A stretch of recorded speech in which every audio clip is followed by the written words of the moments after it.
പ്രിയപ്പെട്ട സഹോദരങ്ങളെ, സലാമുൻ അലൈക്കും. ഇന്ന് ഞാൻ എൻ്റെ സഹോദരങ്ങളുടെ അടുത്ത് വന്നിട്ടുള്ളത് അശ്ശുഅറാഉ എന്ന ഒരു ചെറിയ വാക്കുമായിട്ടാണ്. മുസ്ഹഫിൽ അശ്ശുഅറാഉ എന്ന് പറയുന്ന ഒരു അധ്യായം തന്നെയുണ്ട്. അതിന് നമ്മൾ പാരമ്പര്യമായി പഠിപ്പിക്കപ്പെട്ട അർത്ഥം കവികൾ എന്നാണ്. അതുകൊണ്ട് തന്നെ കവികൾ ആക്ഷേപിക്കപ്പെടേണ്ടവരാണെന്നും വഴിപിഴച്ചവരാണെന്നുമാണ് പൊതുവെ ജ്ഞാനികളായ പണ്ഡിതന്മാരായ ആളുകൾ നമുക്ക് പറഞ്ഞു തന്നിട്ടുള്ളത്. അതിലും അപ്പുറം പോയി പറഞ്ഞ ചില പണ്ഡിതന്മാരുണ്ട്. അതൊക്കെ നമ്മൾ കേട്ടിട്ടുണ്ട്, കണ്ടിട്ടുണ്ട്. ആ വീഡിയോകളും അത്തരം പ്രസംഗങ്ങളൊക്കെ നമ്മൾ കേൾക്കുകയും കാണുകയും ചെയ്തിട്ടുണ്ട്. സംഗീതം ഹറാമാണെന്നും സംഗീതം കേൾക്കരുതെന്നും, അടുത്ത വീട്ടിൽ സംഗീതം വെച്ചിട്ടുണ്ടെങ്കിൽ അത് നിർത്താൻ വരെ പറയാൻ അവകാശമുണ്ട് എന്നുള്ള രീതിയിൽ, സംഗീതം കൊണ്ട് ലോകത്ത് ഒരു നന്മയും ലോകത്തിന് ഇല്ല എന്ന് വാദിക്കുന്ന അങ്ങനെ പല ക്ലാസ്സുകളും പല പണ്ഡിതന്മാരുടെയും നമ്മൾ കേട്ടിട്ടുണ്ട്, കണ്ടിട്ടുണ്ട്. അവിടെ നിന്നുകൊണ്ട് വേണം നമുക്ക് ഈ വാക്കിനെ പരിശോധിക്കാൻ. ഇതിന്റെ വൈജ്ഞാനികമായ, അതിന്റെ ആന്തരികമായ തലമാണ് നമ്മൾ പരിശോധിക്കുന്നത്.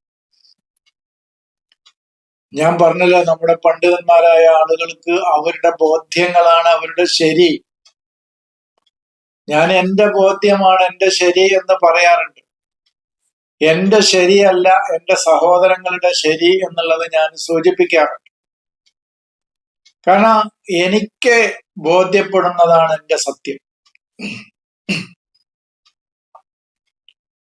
ഞാൻ എൻ്റെ കിതാബാണ് വായിക്കേണ്ടത്.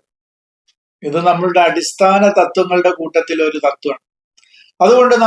അതുകൊണ്ട് തന്നെ നമ്മുടെ മഹാന്മാരായ പണ്ഡിതന്മാർ അങ്ങനെ പറയുന്നുണ്ടെങ്കിൽ അത് അവരുടെ ബോധ്യമാണ്, അവരുടെ ശരികളാണ്, അത് പറയാൻ അവർക്ക് അവകാശമുണ്ട് എന്ന് മാത്രമേ അതിനെക്കുറിച്ച് സൂചിപ്പിക്കാനുള്ളൂ. നമ്മൾ അശ്ശുഅറാഉ എന്ന് പറയുന്നതിന്റെ ആന്തരികമായ വൈജ്ഞാനികമായ തലം പരിശോധിക്കുമ്പോൾ, അള്ളാഹുവിന്റെ ശആയിറുകളിൽ നിന്ന് ആരാണോ തടയുന്നത് അവരെയാണ് ശുഅറാ എന്ന് പറയുന്നത്. അത് അറബിയാണ്, ഇനി അതിന്റെ മലയാളം പറയാം. ശആയിറുള്ളയിൽ നിന്ന് നമ്മെ തടയുന്നവരാരോ അവരാണ് അശ്ശുഅറാ, അല്ലാതെ കവിത രചിക്കുന്നവരല്ല എന്നുള്ളതാണ് ആമുഖമായിട്ട് എനിക്ക് സൂചിപ്പിക്കാൻ.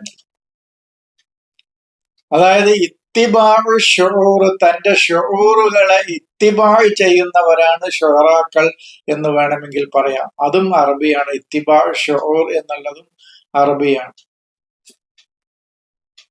എന്ന് പറഞ്ഞാൽ ഈ പ്രപഞ്ചത്തിന്റെ ദൈവീകത വിളിച്ചോതുന്ന ഒരുപാട്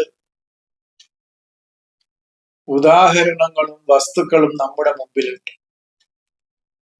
അതിലൂടെ ദൈവീകതയെ അനുഭവിച്ചറിയാൻ കഴിയുന്ന അവസ്ഥയെയാണ് ശആയിറുള്ള എന്ന് പറയുന്നത്.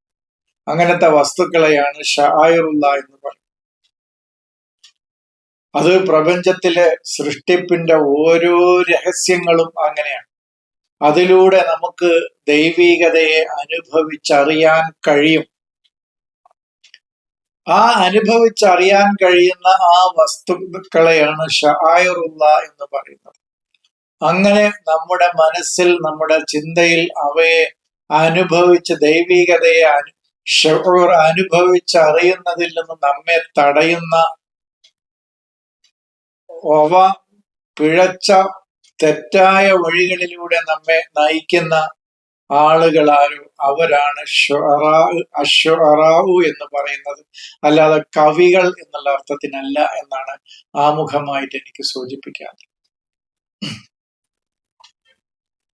അപ്പൊ ഞാൻ പറഞ്ഞത്, ശആയിറുള്ളയിൽ നിന്ന് നമ്മെ തടയുന്നവരാരോ അവരാണ് അശ്ശുഅറാ എന്ന് പറഞ്ഞതിന്റെ മലയാളം ഇപ്പൊ മനസ്സിലായത്. ഷായറുള്ള എന്ന് ഞാൻ പറഞ്ഞു, പ്രപഞ്ചത്തിലെ ഓരോ സൃഷ്ടി വൈഭവങ്ങളും, സൃഷ്ടിജാലങ്ങൾ, ഓരോ വസ്തുക്കൾ, ഒരു ചെടിയെടുത്ത, ഒരു ഉറുമ്പിനെടുത്ത, ഒരു മരത്തെ എടുത്ത, അങ്ങനെ ഓരോന്നിനെയും, സൂര്യനെ, ചന്ദ്രൻ, എങ്ങനെ എന്തൊക്കെയുണ്ടോ അവിടെയൊക്കെ നമുക്ക് ദൈവത്തിന്റെ കാരുണ്യത്തെ അറിയാൻ, ദൈവികതയെ അനുഭവിച്ചറിയാൻ നമുക്ക് കഴിയും. അങ്ങനെ അനുഭവിച്ചറിയാനുള്ള ആ വസ്തുക്കളെയാണ് നമ്മൾ എന്ത് പറയുന്നത്, ഷായറുള്ള എന്ന് പറയുന്നത്. അതിന്റെ നമൂദജുകളാണ്, അതിന്റെ ഉദാഹരണങ്ങളാണ് നമ്മുടെ മുമ്പിൽ ഓരോന്ന്. നമ്മുടെ അള്ളാഹുവിന്റെ ആ ദൈവികതയെ നമുക്ക് അനുഭവിച്ചറിയാം. അതിൽ നിന്ന് നമ്മെ തടയുന്നവരാരോ അവരാണ് അഷൂറ. പിന്നെ ഞാനൊരു അറബി വാക്ക് പറഞ്ഞത് ഇത്തിബാഉ ഷുഊർ. നമ്മുടെ മനസ്സിന്റെ സ്വന്തം ദേഹേച്ഛയുടെ ആ ഷുഊറുകൾ ഉണ്ടല്ലോ, ദൈവികതയുടെ ഷുഊറല്ല, ദേഹേച്ഛകളുടെ ഷുഊറുകളെ ഇത്തിബാഴ് ചെയ്യുക എന്നുള്ളത് ഖുതുവാത്ത് ശൈത്താനെ ഇത്തിബാഴ് ചെയ്യുന്നതാണ്. പൈശാചികതയുടെ കാലടികളെ പിന്തുടരുന്നതിന് തുല്യമാണ്. അതാണ് ഇല്ലാ മനിത്തബഅക മിനൽ ഗാവീൻ എന്ന് പറഞ്ഞത്, ഖുർആൻ പറഞ്ഞത്. അപ്പൊ അശ്ശുഅറാഉ യത്തബിഉഹുമുൽ ഗാവൂൻ. അപ്പൊ ഇത്തിബാഉ ശുഊറാണ് പ്രശ്നം, ഇഹ്തിബാഉ ശുഊർ പ്രശ്നമല്ല എന്നർത്ഥം. ഇഹ്തിബാ എന്ന് പറഞ്ഞാൽ അതിന്റെ ഇദ്റാക്ക്, കാര്യങ്ങൾ അതിനെ ഗ്രഹിക്കലാണ്, മനസ്സിലാക്കിയെടുക്കലാണ്. തന്റെ ശുഊർ, മനസ്സിൽ ഉണ്ടാകുന്ന ആ മനസ്സിന്റെ ആഗ്രഹങ്ങൾ ഉണ്ടല്ലോ, അതിനെ നമ്മൾ മനസ്സിലാക്കിയെടുക്കുക. എന്നിട്ട് അതിലൂടെ നമ്മള് സുമുവിലേക്കും സഫാവിലേക്കും ഉയർന്നു പോവുക. സുമുവ് എന്ന് പറഞ്ഞ ഉയരങ്ങളിലേക്കും, സഫാവ് മനസ്സിന്റെ തെളിമയിലേക്കും നമ്മൾ കടന്നു വരിക. അത് ചെയ്യാൻ നമുക്ക് എന്ത് പ്രവർത്തിക്കണം? നമ്മുടെ ബോധതലം പ്രവർത്തിക്കണം. വെറും മനസ്സിന്റെ ഷുഊർ മാത്രം നമ്മൾ ഇത്തിബാഴ് ചെയ്താൽ അത് ഇത്തിബാഴ് ചെയ്യലാണ് പിന്നെ നമ്മെ വഴി പിഴപ്പിക്കുന്നത്, നമ്മളെ വാവീങ്ങളാക്കുന്നത്. പ്രത്യേകം മനസ്സിലാക്കുക. അപ്പോ സംഗീതം എന്ന് പറയുന്നത് പ്രപഞ്ചത്തിലെ ഓരോ ചലനങ്ങളും സംഗീതമാണ്. ഒരു ഇലയുടെ ഇളക്കം, ഒരു ജലത്തിന്റെ ആ കളകള ശബ്ദത്തോടു കൂടിയുള്ള ഒഴുക്ക്, പക്ഷികളുടെ നാദം, കാറ്റിന്റെ ഈണം, ഇങ്ങനെ പ്രപഞ്ചത്തിലെ ഓരോ ചലനങ്ങളിലും സംഗീതം ഉണ്ടെന്ന് മനസ്സിലാക്കുന്ന ആളാണ്. സംഗീതം ഹറാമൊന്നുമല്ല, അത് ഖുർആനികമായി അങ്ങനെ തെളിയിക്കാനൊന്നും കഴിയില്ല. അതിന്റെ വൈജ്ഞാനിക തലമാണ്. ഞാൻ നേരത്തെ പറഞ്ഞില്ല, ആമുഖത്തിൽ പറഞ്ഞല്ലോ, എന്റെ മഹാന്മാരായ പണ്ഡിതന്മാര് പറയുന്നത് അത് തെറ്റാണെന്നാണ്, അത് അവരുടെ ശരിയാണ്, അവരുടെ ബോധ്യമാണ് അത് എന്നാണ്. അത് അവർ പറയട്ടെ. ഞാൻ എന്റെ ബോധ്യം എന്റെ സഹോദരങ്ങളുമായി പങ്കുവെക്കുന്നു. നിങ്ങൾക്ക് ബോധ്യപ്പെടുകയാണെങ്കിൽ സ്വീകരിക്കുക, അല്ലെങ്കിൽ തള്ളിക്കളയാം. അത്രേ അതിനെക്കുറിച്ച് പറയണോ. അപ്പോ സംഗീതം എന്ന് പറയുന്നത് മനസ്സിന് ആനന്ദവും സന്തോഷവും പകരുന്നതാണ്. അത് നമ്മൾ മനസ്സിലാക്കുക. അതിനെക്കുറിച്ച് അത്രേ പറയുന്നുള്ളൂ. അതിനെക്കുറിച്ച് വിശദമായി പറഞ്ഞ പല ആളുകളുണ്ട്. അത്തരം ക്ലാസ്സുകൾ കേൾക്കുക, സംഗീതത്തിന്റെ ഗുണങ്ങളെ കുറിച്ച് പറഞ്ഞത്.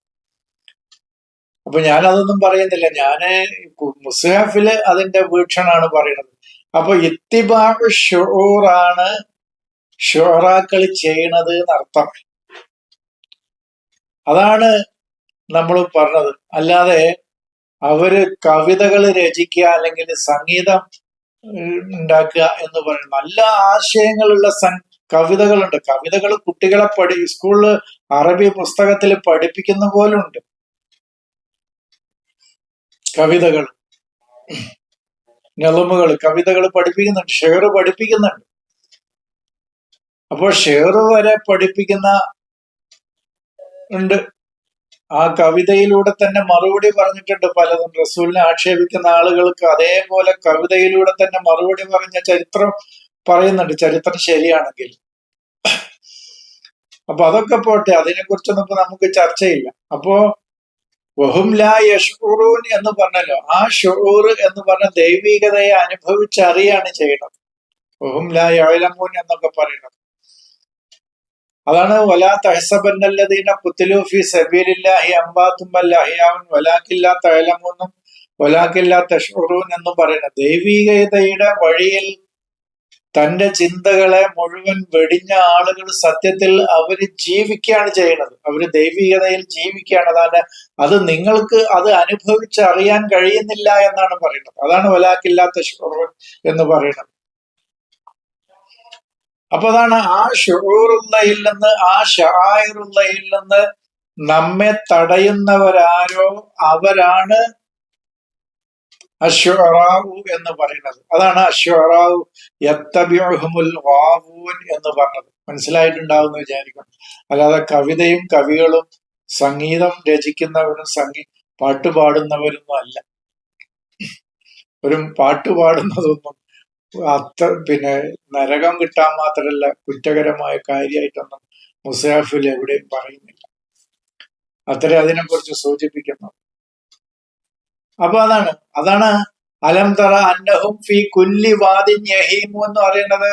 ഇപ്പൊ നമ്മുടെ ഭാവനയില് താഴ്വരകളിലൂടെ ഒരു തോളില് സെഞ്ചിയിട്ട് താടിയും നീട്ടി ഒരു പ്രത്യേക ജുബ്ബയും തുണിയൊക്കെ എടുത്ത് നടക്കുന്ന കവികളെ ആണ് അവര് എന്നുള്ള രീതിയിലാണ് അലം തറ അന്നഹും ഫി കുല്ലി വാദിൻ യഹീമൂൻ, നീ കാണുന്നില്ലേ അവര് എല്ലാ താഴ്വരയിലൂടെയും അലഞ്ഞ് നടക്കുകയാണ് എന്നാണ് പറയുന്നത്. അങ്ങനെയാണ് അതിന് അർത്ഥം എഴുതിയിരിക്കുന്നത്. എന്റെയൊക്കെ കുട്ടിക്കാലത്ത് അങ്ങനെയാണ് പഠിപ്പിക്കപ്പെട്ടത്. എന്റെ ഭാവനയിൽ ഉണ്ടായതാണ് അത്. പഠിപ്പിക്കപ്പെട്ടപ്പോ എന്റെ ഭാവനയിൽ ഉണ്ടായതാണ് ഞാനിപ്പോ പറഞ്ഞത്.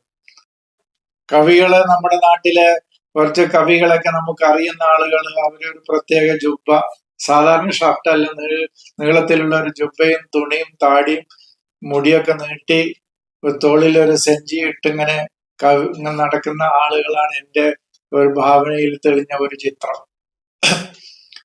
അലം തറ അന്നഹും ഫീ കുല്ലി വാദിൻ യഹീമൂൻ എന്ന് പറയുന്ന ഈ വചനത്തിലേക്ക് ഇതിന്റെ വൈജ്ഞാനികമായ ആന്തരികമായ തലത്തിലേക്ക് എത്തിയപ്പോഴാണ് അതൊന്നുമല്ല പറയുന്നത് എന്ന് മനസ്സിലായത്.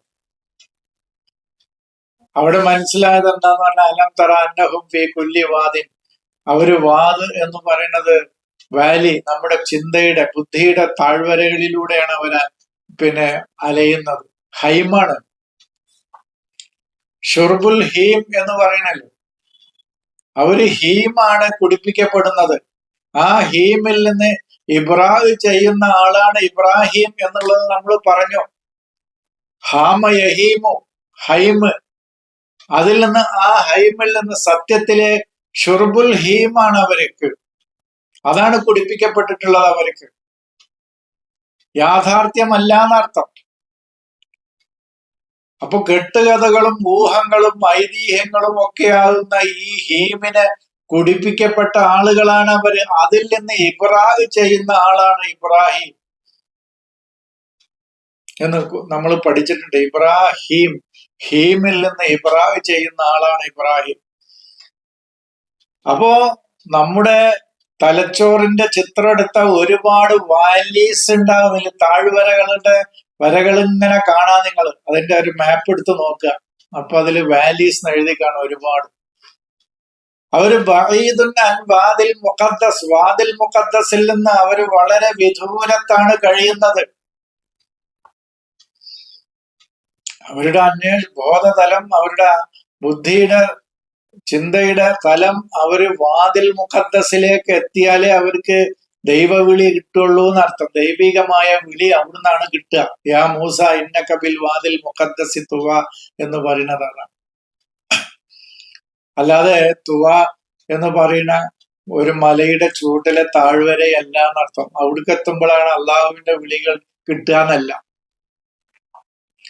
ഏതൊരു മനുഷ്യനും പ്രപഞ്ച യാഥാർത്ഥ്യങ്ങൾ, ദൈവിക യാഥാർത്ഥ്യങ്ങൾ അവർക്ക് തുറന്നു കിട്ടുക മുഖദ്ദസായ വാദിയിലേക്ക് അവരുടെ ചിന്തകള്, അവരുടെ ബോധമണ്ഡലം എത്തിപ്പെടുമ്പോഴാണ് അവർക്ക് കിട്ടുക.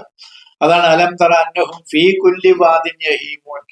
അവര് എല്ലാ വാദികളിലൂടെയും ഹൈമി പോകുന്നുണ്ട്. പക്ഷെ വാതിൽ മുഖദ്ദസിലേക്ക് മാത്രം അവർ വരുന്നില്ല. വാതിൽ മുഖദ്ദസിലേക്കൊന്ന് എത്തണ്ടേ അവര്. മറ്റു ചിന്തയുടെ മറ്റു മേഖലകളിലൂടെയൊക്കെ അവരിങ്ങനെ കറങ്ങി നടക്കുന്നുണ്ട്. അവരുടെ ചിന്തയാണ് കറങ്ങി നടക്കുന്നത്, അവരുടെ ശരീരമല്ല. പക്ഷെ വാതിൽ മുഖദ്ദസിലേക്ക് അവരൊന്ന് എത്തിപ്പെടണം. അങ്ങനെ വന്നാൽ വാതിൽ മുഖദ്ദസിത്തുക, അവിടെ എത്തുമ്പോഴാണ് അവന്റെ രണ്ട് ഞായല്, കിബറിന്റെയും ഇസ്സത്തിന്റെയും രണ്ട് ഞായലുകൾ അവൻ അഴിച്ചു വെക്കുക. അത് അഴിച്ചു വെക്കുമ്പോഴേ അവന് സത്യത്തിന്റെ, യാഥാർത്ഥ്യത്തിന്റെ വിളി, ദൈവികമായ വിളി അവന് കിട്ടുള്ളൂ എന്നർത്ഥം.